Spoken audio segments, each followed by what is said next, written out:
মানুষ কোরআন পড়ে না, খতম করে। এইদিকে হয় এগুলা? হ্যাঁ, আমার বাপ মরে গেছে, আমি পড়বো না। আমি কেমনে পড়ি? এখন আমার বাপ মরে গেছে না, আমি কেমনে পড়বো? মসজিদ থেকে পোলাপাইন নিয়ে এসে একজন এক পারা পড়বে, মানে ও এক পারা, এ এক পারা, এ এক পারা, এটা নাকি 30 পারা হয়ে গেছে। তাই বললাম কেমন কথা? তাহলে ও এক পারা, এ এক পারা, এ এক পারা, এ এক পারা পড়লে সব 30 পারা একজনের হয়ে গেছে, নাকি এক একজনের এক এক পারা হয়েছে? আর তাও আমার বাপ মরে গেছে, ও পড়লে সব আমার বাপে পাইবে।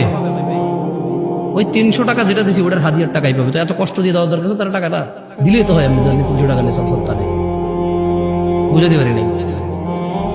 ওরে এত কষ্ট দিয়ে 300 টাকা দিল, এটা সদকা হিসেবে হয়তো আমার বাপে পাইতে পারে।